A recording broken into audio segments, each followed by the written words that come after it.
she texted me that she's running a few minutes late. This is going to be a conversation amongst organizations that are coming together to work in different ways to support climate action from a perspective and unique perspective. Obviously, I was quite excited when I started learning more about all of your organizations. So, for those who today, how botanical gardens can serve as a catalyst for scalable climate action and plant-based climate action is something that we will unpack today. We've got about an hour together, and the organizations are interesting, but interesting in a way that they come together to do this work. So without further ado, I'm going to have each one of you tell us a little bit about your story also before you get into your role and the organization. But it's because it's important for us to know and learn a little bit about your story, and then your role, your organization, just as an introduction before we get into it. Thank you. Yeah. Thank you so much, Sid. It's so great to be here with you all. Thank you. I'm Eric Sanderson from the. Okay. Yeah.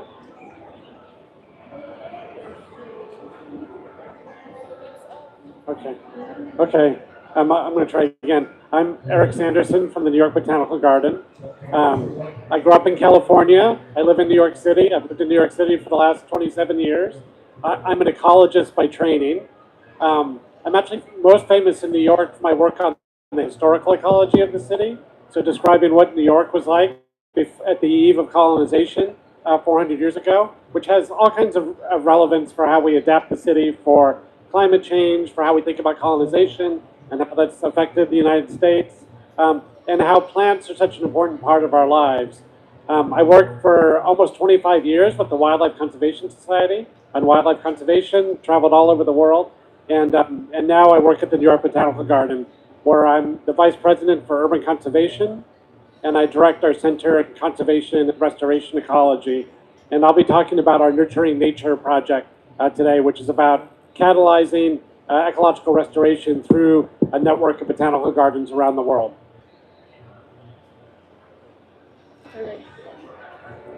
Thanks, Eric. Go ahead, Dalia. Okay. Thank you.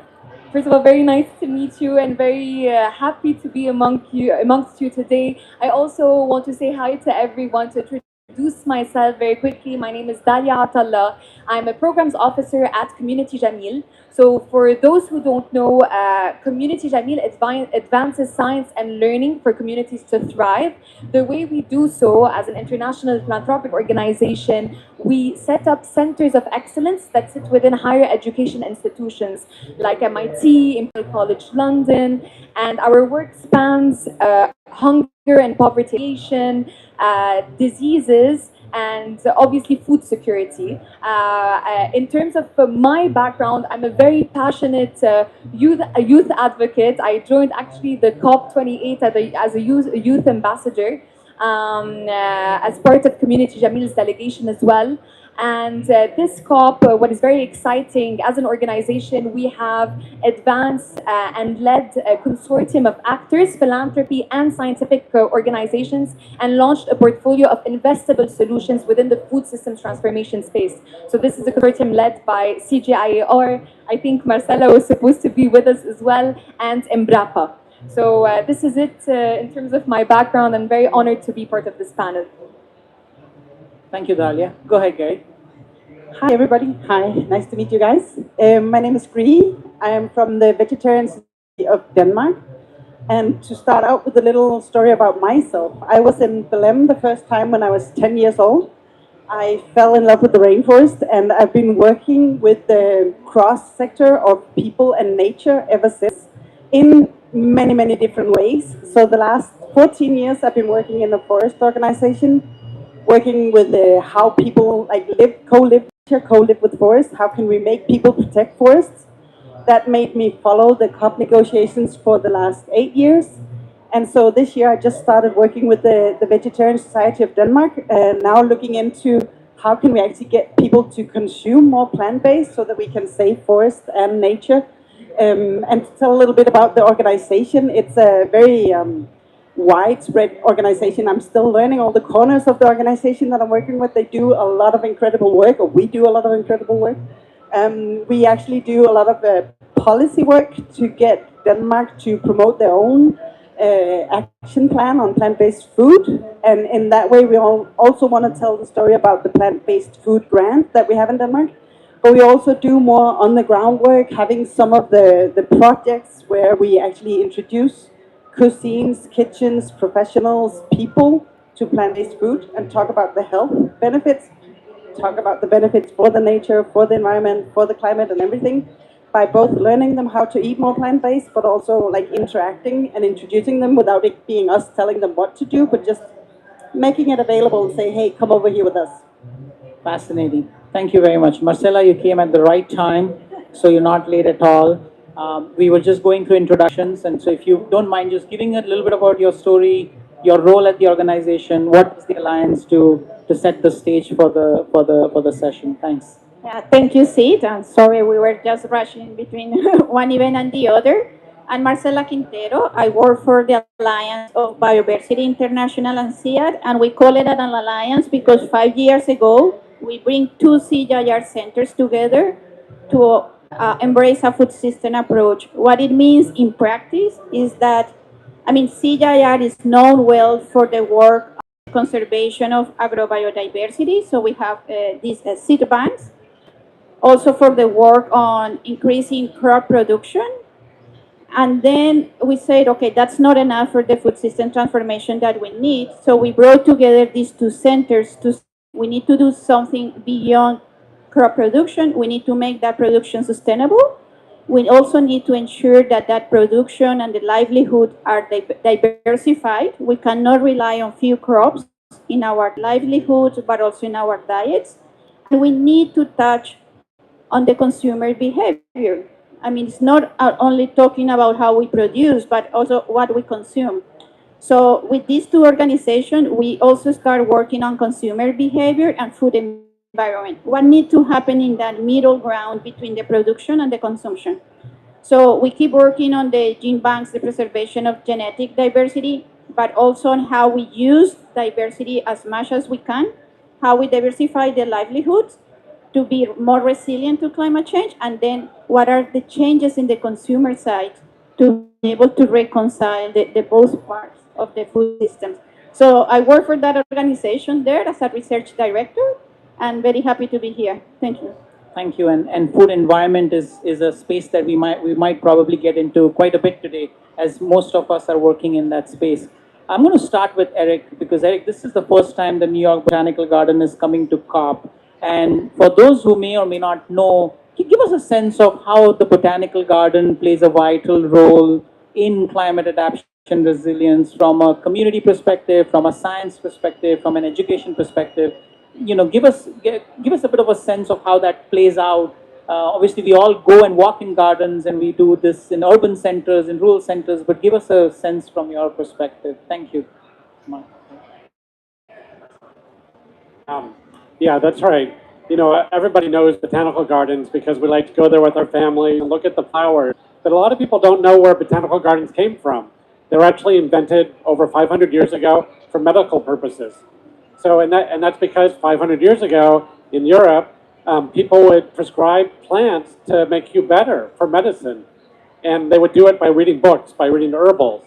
And so, but it turned out that sometimes you might misidentify a plant if you just read a description in a 15th century herbal. And so someone had the idea, well, why don't you grow the plants and the doctors can come and learn what they look like. Of course, you know, plants have seasons. So sometimes that plant's not flowering or it's not in leaf when somebody comes to see it. So you also have a herbarium. You dry plant samples and then you store them. And so botanical gardens traditionally have these three elements. They have a living collection of growing plants. They have a herbarium, which is like a library of plants that are dried and carefully cataloged. And they have a library, which has the herbals in it. Of course, you know, 500 years later, that's not how doctors learn how to do what they're doing, right? There's, you know, homeopathic medicine and so forth. But, you know, the botanical gardens have continued to evolve. Plants are at the root of every ecosystem, right? That's how the energy gets transferred, you know, out of space and from the sun and into the ecosphere. They're also hugely important for the way water moves through ecosystems. Something like 60% of the water cycle passes from the ground through plants up into the atmosphere. So in the modern terms, here in the 21st century, speaking of rain, the botanical gardens, they're a collection of experts, scientists, horticulturalists, educators, and we work together to take the message of plants out to the world. And I actually think plants are, as you can hear in many, many sessions today and over the next 2 weeks, essential to the future of the climate. So that's why we're here for the first time. My mom would be very happy to hear this because every time I get a cut, turmeric is the first thing that goes onto my finger. And every time I'm sick or my kids are sick, then ginger and turmeric and milk go into their diets and so on and so forth. That's right. So it's very much alive in terms of the work that the gardens have done for generations. And so 100% with Yes. you. I'm going to pass this on to my mom. Yeah, please tell her. Just then back, just on to Dahlia then, just from your perspective, you mentioned two things that caught my eye. One was the Center for Excellences that you're working with universities, but also the work on food security. Those of you who have been in Belém, this is the 2 p.m. shower, so you might have to talk over the shower. So don't let it bother you. This is just, think about this as a soccer game and we're screaming on the top of our lungs. There you go, perfect, awesome.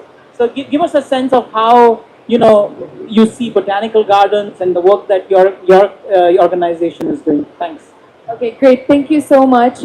I would say it's very interesting because the work that we do actually mirrors the way botanical gardens work. And as you were just describing, in terms of connecting people from different disciplines and from different backgrounds together. So I will give a very concrete example of the work we do. We have established a center at MIT that is called, can you hear me well?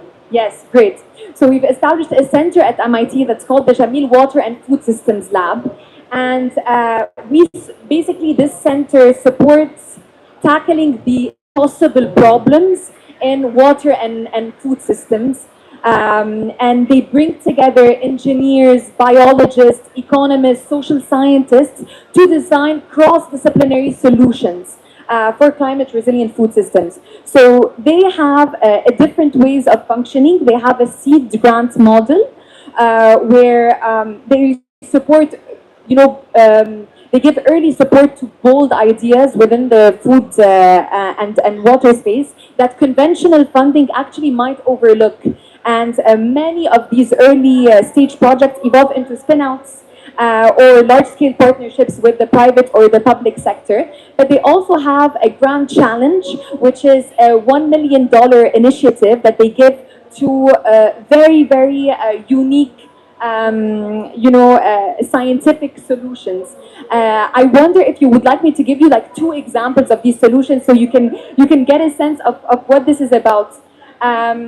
So one of the grand challenges was launched in 2025, and it focuses on developing nitrogen-fixing maize by identifying naturally occurring bacteria in Kenyan soils and enhancing their genomes to improve nitrogen fixation. So the goal is actually to reduce dependence on synthetic fertilizers and actually use natural fertilizers that exist within the soil. But what is very interesting about this specific grand challenge is that they saw that the soil imported to Kenya would not work. So they are really ensuring that solutions are locally adapted and socially acceptable by using indigenous Kenyan bacteria, soil bacteria, which is really, really very, very interesting. And this kind of mirrors the community seeds, seed banks, and farmer-led conservations work that many of you here champion and that you just mentioned, that building from local biodiversity to strengthen food systems and resilience. So this specific grand challenge is a partnership between MIT and Kenyatta University. This is one example. I can go through many others, but I think you're doing my job to set up my next panelist. Great. So Marcella, the Alliance is known for its seed banks. You hold, the beans seeds, the seed bank around 30,000 varieties. Obviously, beans is a nitrogen fixing crop, resilient water facilities. Where are you seeing as an organization the connection between seed banks and botanical garden? For folks who are not in research, feels like a very natural match. You know, you take care of the seeds, you make them better. The gardens come in, they help with growing, with planting, with education. Give us a sense of where this natural partnership is. Thanks. Yeah, I think it's natural, but we need to pursue it even more because in the gene banks, we have the mandate, it's a global mandate to protect the diversity of some crops, right? In our case, we hold the largest collection of beans diversity, for example, in the world. That's a mandate that we receive, and we need to comply with this. And the same, we have the collections of cassava, forages, but also as part of our mandate, is not just to preserve those seeds, but to do efforts to put that diversity into use.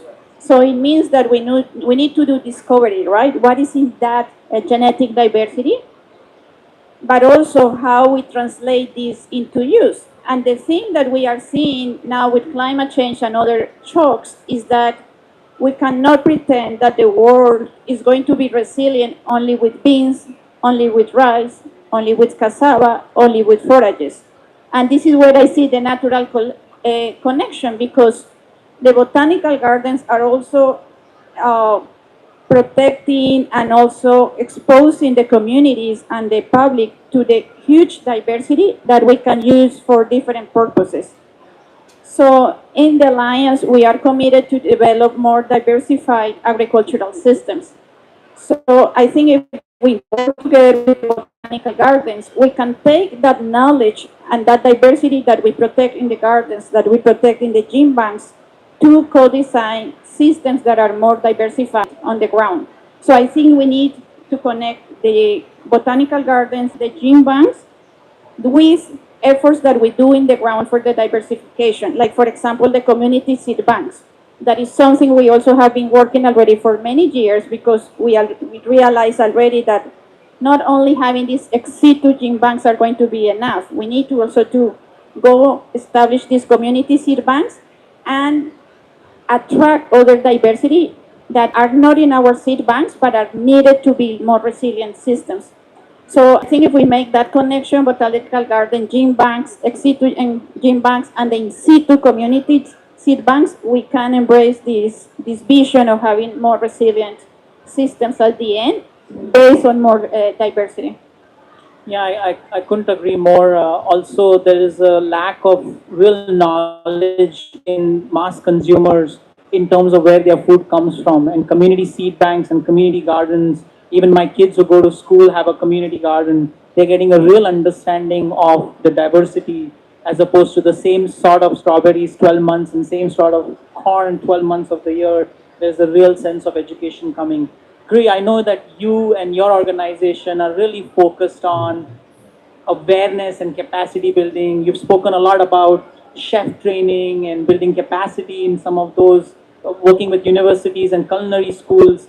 Where do you see the role of botanical gardens come into play in delivering some of that knowledge from your perspective? First of all, I would say that the botanical garden plays a very important role in protecting nature in that you have to love and know what you want to protect. To get people to want to protect the forest, you have to know the forest and love it. So I see the botanical gardens as one of the ways that you can actually showcase a little bit about the beautiful and diverse nature we have around the world without having to go there, but see it in a special setting close to you and maybe get a relationship to the nature that will make you want to preserve it and take better choices in other areas as well. And that being said, some of the work that we do could be inspired by the botanical gardens. Our organization is over 100 years old. It started out also because of medical reasons, because of the focus on health. But what we do now is also showcasing a little bit about what you can do and how you can do it in both presenting diverse kinds of plant-based foods, but you can also see in Denmark that little like school gardens or gardens close to the restaurants are growing up, are getting like knowledge. It's getting out there in the community that the schools might have a garden that the kids have to attend to in order to know where your food is coming from. because we might be a little bit distant from our foods nowadays.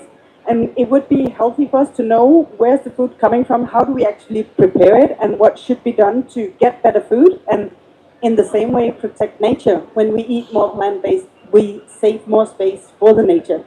So in doing these little projects where it's not us doing the projects, but we benefit the ones that do or commend them, but we also help put up projects where you can actually like drive the way for a garden next to a restaurant, or it can be possible. The plant-based food grant in Denmark is one of the funders of some of these projects around Denmark as well, in order to get the food closer to the people and getting them to know what they're actually eating. Yeah, I think what Denmark has done through its national platform is not only build a policy direction, but also the funding to support the transition. Because a lot of times, transition finance is always the big problem. And I think what you guys have done, through a lot of hard work and a lot of advocacy, is to really make sure both go tandem, because one will fail without the other. Talking about collaboration, I want to get back to Eric. You mentioned a little bit about your Nurturing Nature initiative and a network that you are focused on. Could you give us a sense of what the ambition is? Fast forward 5 years, extremely successful program with lots of partners. What do you see as the outcome of this initiative? Yeah, our Nurturing Nature project, all about trying to organize a network of botanical gardens across the world to catalyze ecological restoration. So, as we talked about, botanical gardens have a lot of expertise in botany and in horticulture, in plants, in native plants, and how to grow them. And so we're trying to find ways that botanical gardens can work together to do what we need to do, which is scale ecological restoration on a global scale. This is the UN's decade of ecological restoration. Again, you can go to half the talks in this tent today, and people will talk about how we need to restore ecosystems. So we've been working with the Society for Ecological Restoration at Botanical Gardens Conservation International with some support from the Gordon and Betty Moore Foundation in phase one to just figure out what is the right action plan, what is the right way for botanical gardens to engage. And if you all have ideas, or you all have ideas, anybody has ideas, please let me know. But our vision is that 5 or 10 years from now, botanical gardens will be catalyzing ecological restoration. Perhaps the sort of idea that's most salient at the moment is a lot of restorations are limited by the plant material. Can you get enough seeds? Can you get enough propagules? Can you get the native plants that are suitable for the ecosystems that you're trying to restore across the restoration continuum? So maybe that's pasture or shade-grown coffee in some places. Maybe that's an urban conservation effort where you're trying to restore it for urban adaptation, for climate adaptation. Or maybe it's full-scale ecosystem restoration of a degraded ecosystem, a pasture or a farm that's no longer needed. But many restoration projects fail because they can't get enough material. And I think there's a real opportunity to work with local communities who know a lot about their plants and their cultivation, bring a little bit of our botanical garden expertise, and then help bring the materials they need, the shade cloth, the pots, the fertilization equipment, and the know-how to how to propagate these plants. I think that could be a real opportunity for us. And there's 3,000 botanical gardens in the world, and some of them are rural, some of them are almost every country has a botanical garden, and I think that they could be a real catalyst to push forward ecological restoration in ecosystems around the world, and particularly in collaboration with institutions like yours. I think I like two words, two things, a couple of things. One is the word collaboration, and I'm going to come back to that. But I also want to share that we as a family are an avid gardeners, and we tried three things. Two we're successful, one we failed. We might need some help. One is we live in Vancouver or in the Fraser Valley, so blueberries are natural to our ecosystem. And we started growing blueberries, and we have blueberries coming out of the yin yang because it is so natural to its ecosystem. Well, we also come from India and our heritage is Indian, so we wanted to grow curry leaves. We have failed miserably in growing curry leaves because we don't have the right soil, the right temperature, the right seeds, the right everything. And so it is very important from what the work you're doing is that the kind of there's a lot of urbanization, so there's a lot of efforts that can grow into having this type of ecosystem services provided. Can I just mention Yes, one please. project that brings to mind? I have a friend in the Hudson River Valley, north of New York City, and they have a project to try and restore forests. And what they do is they organize the community to plant the plants, to break the little seedlings, and then every family takes the seedlings home, and then they grow them up to the size to be planted, and then they organize the restoration events. So then families come, they take the plants that they've grown themselves, and then they place them in the forest. And I think that's a really good example of how you increase the plant supply, but also you connect people with the restoration process. Yeah, very, very true. So going back to collaboration, I am going to start with Dahlia and then just go along the side. As we have one mic, I would have rather moved it around a bit. Since we have one mic, it makes it difficult. But where do you see collaboration? With the work that you are doing, where are the eccentric circles that overlap with the work that the Botanical Garden and the Nature Initiative is trying to do? Perhaps we can get into some early thoughts about how the collaboration can work. Amazing. Thank you so much. I was really fascinated by what you were saying because what fascinates me personally about botanical gardens is the fact that it's about triggering curiosity and experimentation, right? It's all about how do you cultivate the curiosity needed to advance scientific, innovations. And I think what is really needed is not only the sense of curiosity, but also the capital that comes behind that, right? To be able to experiment with the different kinds of seeds, and as you were saying, try with the native as well as foreign species. I'll just give an example, another example actually from the Jamil Water and Food Systems Lab, because this example is a great symbol of what kind of, how we can really tackle the most impossible challenges within this field. So another grand challenge is actually the enhanced photosynthesis in crops project, and it's an ambitious effort to improve rubisco, the enzyme that is at the heart of photosynthesis and life itself. So as you all know, I mean, I think you're all experts here. I don't need to explain what rubisco does and how it turns CO2 into sugar. But what's so interesting and what I learned is the fact that actually, although it's such an old enzyme, and even through evolution, it's not efficient, right? It's not efficient, and that limits, the increase of crop yields and limits, the kind of yield that we can get. So the fact that the EPIC team at JWAFs are tackling this specific challenge by using AI, protein and gene engineering is actually super interesting to me, because it also mirrors the kind of experimentation that botanical gardens actually promote as spaces. So I would say I think we need funders and donors that are willing to invest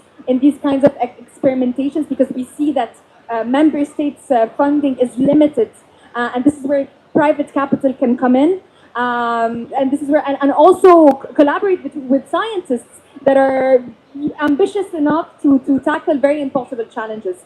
So this is it in a nutshell. Yeah, more and more, I think it's becoming clear that botanical gardens can be living labs and test beds for so much of science that is happening in labs and in some of the cutting edge stuff. In the culinary world, we call it living teaching kitchens, and this is where a lot of the teaching kitchen work happens. Marcella, from your perspective, given your global reach in terms of programming, where is collaboration happening with the botanical garden? I know there is some stuff already brewing. Maybe you can share a few bits on that. No, I see three things. One is, I think the gene banks, for example, of the CIR, need to learn more from the botanical gardens in the way you use the botanical gardens to inspire people about the importance of the diversity, right? Because the gene banks in the CG has been like a treasure, but hidden, right? And in our case, we made this huge investment in Future Seeds, that is the name of our seed bank. And if you see it, the design is completely changing that mentality. It's like, okay, this is to the world. So people can see our living collections, can interact with what we do. So, but still, I think we can more learn from the botanical gardens. So that part of inspiring also with the gene banks is something we can collaborate. The second one is in the discovery, but thinking on using this diversity. And I think if we join forces, for example, in discovering what we have in the diversity that we safeguard, what we have in the diversity that the botanical gardens have, we can, using AI and different approaches, to combine that diversity for different purposes. And then those purposes could be for food, or also for restoration. And actually, I like what you mentioned, Eric, because we have this initiative that is called Diversity for Restoration. Because when you go and see what are the main restoration projects outside, are using just very few tree species. How resilient are going to be those plantations? And also people are restoring because just not for the sake of the environment, but for example, because they want to have more diversity of resources for their own nutrition, for example. So how you can really make restoration where you maximize the diversity there for different needs. So I think this is definitely something that we can explore if we come together, because then we can amplify the options for designing different restoration models based on the local needs.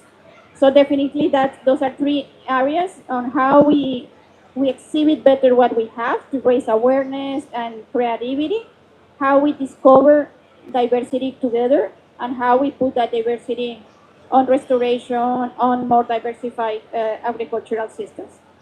Yeah, and I have to echo that if you haven't been to the seed bank in Cali, it's a life-changing experience. And so it's an open invitation to definitely go and visit the seed bank, or any seed bank for that matter, but the scale and size of the seed bank and what an important role it plays. Sometimes when you see it, it's like it hits you. And so I couldn't agree more. Same question then for you guys in terms of where is the collaboration? Where do you see the roles of botanical garden, the work that you're doing? Give us a few cents from your side. Well, I think it could be amazing to do a not a show and tell, but to show the really beautiful nature that you are part of protecting, and then also if there at the same time would be maybe a little bit rare plants that would be edible, and you could show where some of the stuff that we use in our daily, like turmeric or anything else, that you could showcase where it actually comes from, because a lot of people are distanced, as I said before, from what they eat. And we could come together in a storytelling about where it comes from and what you actually preserve or what you get out of eating those products, like on the side of just being healthier.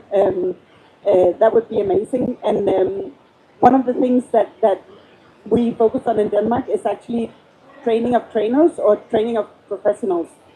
So maybe not only going out to citizens or people like personally, but going out to teachers or gardeners or chefs, so that you reach a professional level and they will reach even more people for you. And they would probably cook with a great deal more perspective than you where the turmeric were coming from, or any other, like a little bit rare plant that they're using in their everyday cooking. That would be really interesting, I think. Fascinating. I think, Eric, do you want to respond to something? I know you were itching, so please go ahead. I just wanted to mention one other project that we have at the New York Botanical Garden. Just this summer, under the aegis of the Botanical Gardens Conservation International, we signed up to be let's see if I get this right, the Global Conservation Consortium for Food Plants. So the BCGI, the Botanical Gardens Conservation International, organizes botanical gardens around conservation of species, typically oaks, mangroves, magnolias. But for the first time, we have one for food plants, which I think is a natural place for all the things we've been talking about.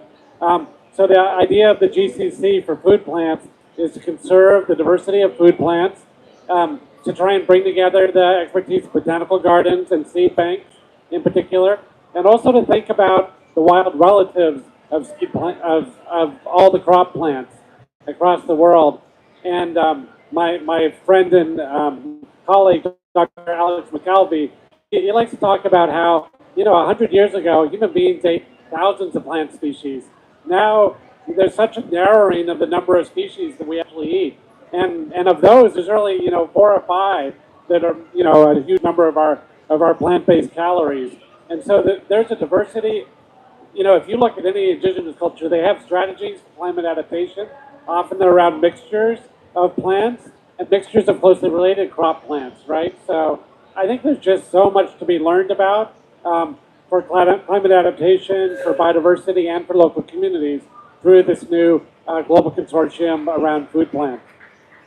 That is fascinating on food plants. I have to say that I grew up eating all types of different types of corn, buying it from farmers on the street vendors. They'd come in and we'd buy it. My mother would buy it, and now we get the same type of corn in our grocery stores. It's exactly the same, tastes exactly the same all the time, which is not probably the right type of ecosystem and diversity we need. I am cognizant that we've spoken for quite some time and we've had some really engaged folks out here. Any questions from the audience here? Go ahead. Um, Thank you very much to all the panelists. I hope I'm loud enough.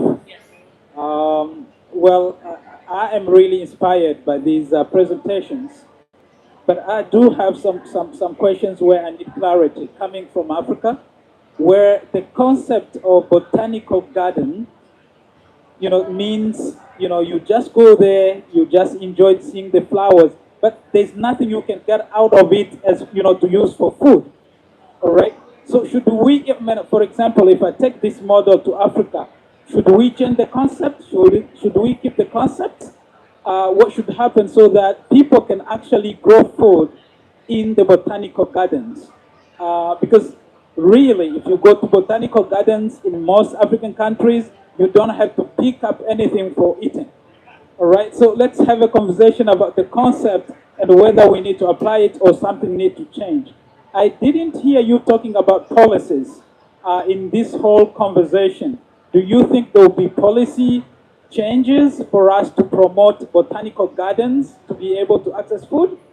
But also I wanted to hear a little bit more about youth involvement in this, because the future of botanical gardens is about young people. Where is their place? What are you doing for young people to take up this and move forward with it? Thank you. Fantastic questions. Thank you very much. So there are 3 questions at play here. What is the concept of botanical gardens in Africa? What is the role of young people and how do we engage with them? I think you touched a little bit on that. And then what is the role of policy and what are the policy interventions that we need to, whether it's adaptation, mitigation, urban, city, where is the entry points? So 3 tough questions, but I think we've got the panel to tackle it. Who wants to take what? I just give one quick response, which is if you come and visit me in New York, in the Bronx, I'll take you to the Edible Academy. So we have a program. It's for children. It's aimed at children. The children get a piece of land. There are teachers that teach them how to grow crops, grow plants that they can eat. And then in the Edible Academy, they take care of their plants, they harvest their plants, and then they cook the plants. And then they take them home and share them with their families. So, and we've had families coming for generations. This Edible Academy was originally called the Family Garden. It's been running for 45 years, and now we have grandmothers and grandfathers bringing their grandchildren to the Edible Academy. So it's building just what you're talking about, which is this sort of cycle of connection to plants and plants all through their life cycle, from seeds to growing to harvest to actually using them in the kitchen. So it's just one small example. I'd love to see more of that in Africa as well. I think, Marcella, you have, of course, significant presence in Africa and also do a lot of work on policy. Maybe you can give us your thoughts on both policy and Africa when it comes to botanical gardens. Should it be called botanical gardens? Should it be called cooking gardens, growing gardens? What's your take? Yeah, I mean, more than talking about the concept itself of the botanical gardens, to me is, I mean, how we can create bridges to use that diversity, right? It's the same challenge that we also have with the gene banks. And by the way, the gene banks, I mean, whoever wants to get duplicates of the seeds that we safeguard can ask, and we have to deliver for free. That's part of also of our work. But the thing is how we take that at a scale, right? So if we have this diversity in the gene banks or in the botanical gardens, this is how why we are working now with the community seed banks, right? Because it's how in the communities they can also have that diversity and they can use it. And now what we are trying to do is to connect this with the market and with business models. So how community seed banks can be part of opportunities, for example, for youth in the of that diversity. So in Africa, we are working on that with PABRA, the Pan American Network of Beans.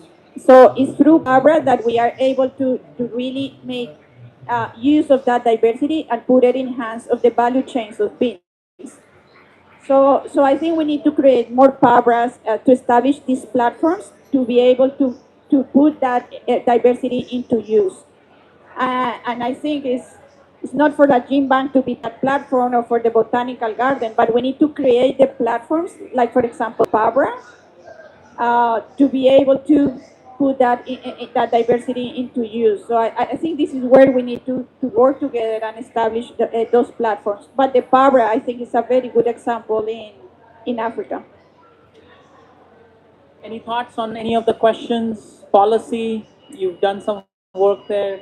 I think that it is not, we as the Danish Vegetarian Society don't have projects in Africa, unfortunately. But I think one thing that we actually talk about when we also talk about politics is that in many countries, the tradition, the culture for eating is like it's different all over the world. And we need to take that into consideration when we talk about a food system change. There are so many different cultures that we can learn from, but also that should be maybe preserved or refound, because some people might have forgotten their heritage, their food culture heritage. Like maybe we have a little bit in Denmark. It's been developing for a long time, but there will be some countries maybe in Africa that actually has a strong food culture that you kind of need to maintain also in the face of climate change. That I'm not sure the botanical gardens are the right way to go about it, but I just wanted to put it out there that traditions and food culture could be a good way also to remember how to use the plants, the different plants that are out there already. Thank you. I think we are out of time. So first, thank you, Gray, Marcella, Dalia, Eric. Fantastic conversation. Thank you for the Botanical Gardens for putting this together, to bringing your voice. Thank you all. There is like 300 events happening, and it's you get tired by the time you get to this. So thanks a lot. Thanks a lot for the question, and thank you. Thank you very much.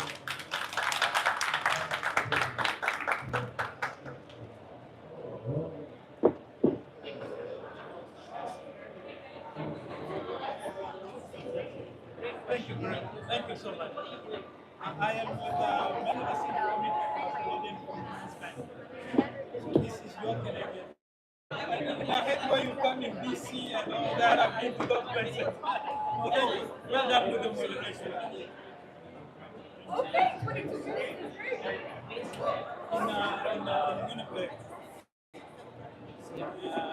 So you find it.